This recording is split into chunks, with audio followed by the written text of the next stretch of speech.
ഷിബു മീരാൻ ഇന്നത്തെ സുപ്രീം കോടതി ഉത്തരവ് പറയുന്നത് ഇങ്ങനെയാണ്: the constitutional authorities occupying high offices must be guided by the values of the constitution. These values that are so cherished by the people of India are a result of years of struggles and sacrifices by our forefathers. When called upon to take decisions, such authorities must not give into ephemeral political considerations but rather be guided by the spirit that underlines the constitution. അപ്പോൾ ഭരണഘടനാ മൂല്യങ്ങൾ എന്ന് പറയുന്നത് അത് വർഷങ്ങളുടെ പോരാട്ടം കൊണ്ട് നമ്മുടെ പ്രപിതാക്കന്മാർ കൈവരിച്ചിട്ടുള്ള മൂല്യങ്ങളാണ്. അതിനെ അതിലംഘിക്കുകയല്ല, ആ മൂല്യങ്ങൾക്ക് അനുസൃതമായി പ്രവർത്തിക്കുകയാണ് ഗവർണർമാർ ചെയ്യേണ്ടത്. ജനങ്ങളുടെ വിൽ അനുസരിക്കുക എന്നുള്ളത് പ്രധാനമാണ് എന്ന് പറയുന്ന ഭാഗം എനിക്ക് തോന്നുന്നു എല്ലാ രാജ്ഭവനുകളിലും ചില്ലിട്ട് വെക്കാവുന്നതാണ്. അപ്പോൾ ഭരണഘടനാ മൂല്യങ്ങളാണ് ഏറ്റവും പ്രധാനമെന്ന് എല്ലാ ഗവർണർമാരെയും ഓർമ്മിപ്പിക്കുന്നുണ്ട് ഈ സുപ്രീം കോടതി വിധി. മുമ്പ് കേരളത്തിൽ ആരിഫ് മുഹമ്മദ് ഖാന്റെ ചില നീക്കങ്ങളെങ്കിലും പിന്തുണച്ചതിൽ ഇപ്പോൾ UDF ഖേദം തോന്നുന്നുണ്ടോ?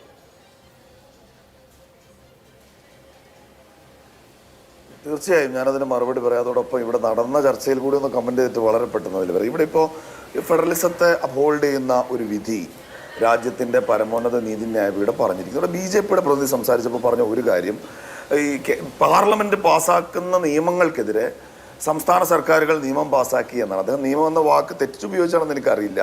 ഏതായാലും ഇവിടെ ഒരിടത്തും പാർലമെന്റിന് നിയമനിർമ്മാണത്തിന് പരമാധികാരമുള്ള യൂണിയൻ വിഷയങ്ങളിൽ ഒരു സംസ്ഥാന നിയമസഭയും നിയമം പാസ്സാക്കിയിട്ടില്ല. എന്നാൽ പാർലമെന്റ് പാസ്സാക്കിയ നിയമങ്ങളോടുള്ള സംസ്ഥാന നിയമസഭകളുടെ വിയോജിപ്പ് പ്രമേയങ്ങളിലൂടെ പാസ്സാക്കിയ അനുഭവം രാജ്യത്തെമ്പാടും ഉണ്ടായിട്ടുണ്ട്. അത് സുപ്രീം കോടതിയുടെ പരിഗണനയിലും വന്നിട്ട് ഇപ്പോൾ 2020 കേരള നിയമസഭയും ബംഗാൾ നിയമസഭയും ഒക്കെ പിന്നെ കാർഷിക ബില്ലുകൾക്കെതിരെ പ്രമേയം പാസ്സാക്കിയപ്പോൾ അന്ന് ചീഫ് ജസ്റ്റിസായ SA ബോബ്ഡെ പറഞ്ഞു ഇതിൽ പശകൊന്നുമില്ല, ഇതവർ നിയമം പാസ്സാക്കിയാൽ it is merely a opinion, അത് ആ ഗവൺമെന്റിന്റെ ഒരു അഭിപ്രായം രേഖപ്പെടുത്തൽ മാത്രമാണ് എന്ന് പറഞ്ഞതോടെ അത് അവസാനിച്ച വിഷയമാണ്. ഇവിടെ രണ്ട് കാര്യങ്ങളുണ്ട്. അഭിലാഷ് എന്നോട് ചോദിച്ചൊരു കോംപ്ലിക്കേറ്റഡ് ക്വസ്റ്റ്യൻ ആണ്. ഈ ചർച്ചയിൽ ഞാനൊരു കോംപ്ലിക്കേറ്റഡ് പൊസിഷനാണ് ഉള്ളതും.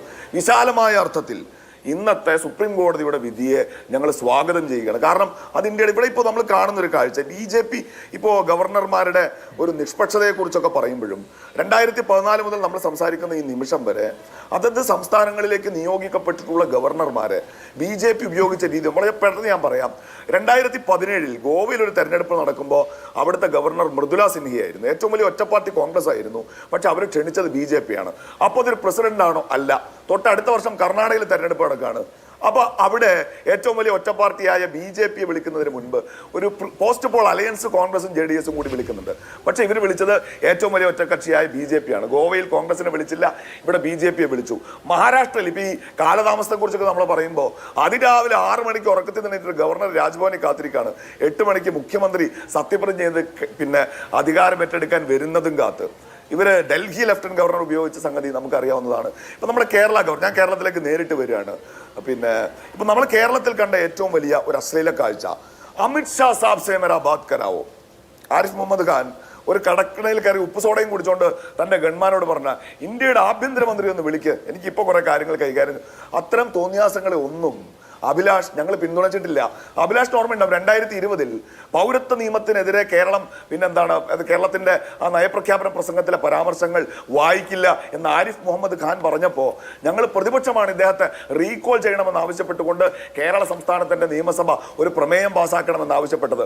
അന്ന് പിണറായി വിജയൻ പറഞ്ഞത് നമ്മളോട് വിയോജിക്കാനുള്ള അവകാശമൊക്കെ ആരിഫ് മുഹമ്മദ് ഖാൻ ഉണ്ട്, ഇപ്പോൾ ഈ പ്രമേയം ഒന്നും വേണ്ട എന്ന് പറഞ്ഞ് ഞങ്ങൾ മുദ്രാവാക്യം വിളിക്കുമ്പോൾ നമ്മുടെയൊക്കെ നാട്ടിൽ ഈ മാപ്പിള വീടുകളിലെ കല്യാണത്തിന് ഈ ഒപ്പന കൊട്ടി പുതിയാപ്പിളയെ കൊണ്ടുവരുമല്ലോ കല്യാണ വീട്ടിലേക്ക്, അതുപോലെ ഇവരെ ഒപ്പന പാടി ആരിഫ് മുഹമ്മദ് ഖാൻ അവിടെ കൊണ്ടുവന്നിരുത്തി.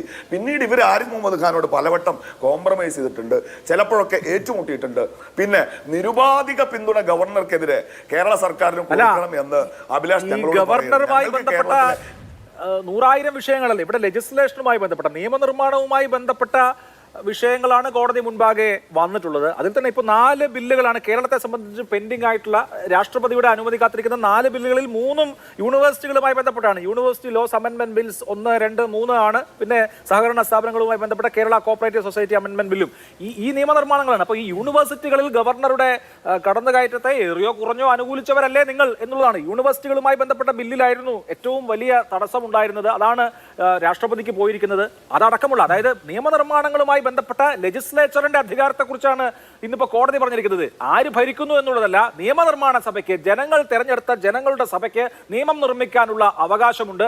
അതിനു മുകളിൽ അപ്പോയിന്റഡ് ആയിട്ടുള്ള ഒരു ഉദ്യോഗസ്ഥനിരുന്ന് അതിന് തടസ്സമുണ്ടാക്കിയാൽ അത് ജനങ്ങളുടെ വില്ലിനെതിരാണ് എന്നുള്ളതാണല്ലോ ഇതിലെ പ്രാഥമികമായ വിഷയം. ആ മൗലികമായ വിഷയത്തെ പൂർണ്ണമായും ഞങ്ങൾ പിന്താണാണ്. നിയമം നിർമ്മിക്കാൻ ഇപ്പോൾ സംസ്ഥാനം ഭരിക്കുന്ന ഗവൺമെന്റിന് മാൻഡേറ്റ്. ആ നിയമങ്ങളിലെ പെശകുകൾ ചൂണ്ടിക്കാണിക്കുക എന്നത് ആ മാൻഡേറ്റ് അനുസരിച്ച് ഞങ്ങൾ പ്രതിപക്ഷത്തിന്റെ രാഷ്ട്രീയ ധർമ്മമാണ്.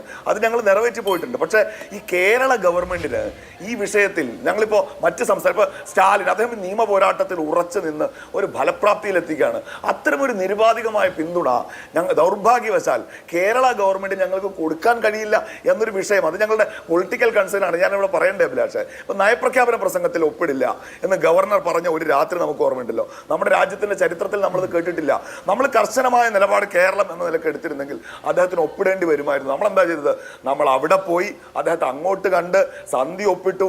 അദ്ദേഹത്തിന് പിന്നെ ഹരികർത്ത എന്ന് പറയുന്ന ഒരു പഴയ ജന്മഭൂമി എഡിറ്റർ PA ആയിട്ട് കൊടുത്തു. നേരത്തെ ഒരു കാര്യത്തിൽ അദ്ദേഹത്തോട് ഈ ഹരികർത്തയെ ഏൽപ്പിച്ച കത്തിൽ അതൊരു വിശദീകരണം ചോദിച്ച പൊതുഭരണ വകുപ്പിലെ KR ജ്യോതിലാലിനെ നമ്മൾ പുറത്താക്കി. നമുക്ക് ആ ഉദ്യോഗസ്ഥനെ സംരക്ഷിക്കാൻ കഴിഞ്ഞില്ല. പൊതുഭരണ വകുപ്പിലെ ഒരു സെക്രട്ടറി സ്വന്തം നിലക്കലല്ലോ ഒരു കത്തെഴുതുക, സർക്കാരിന്റെ രാഷ്ട്രീയ നിലപാടിൽ എഴുതുക.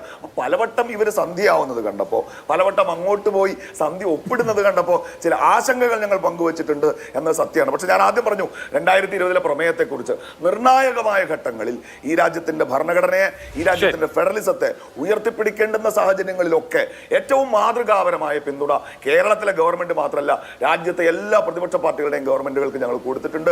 അത് ആവർത്തിക്കുകയും ഞങ്ങൾ ഇതിലൊരു ലാർജർ കൺസെപ്റ്റിലും കാണുന്നുണ്ട്. ശരി, ഓക്കെ.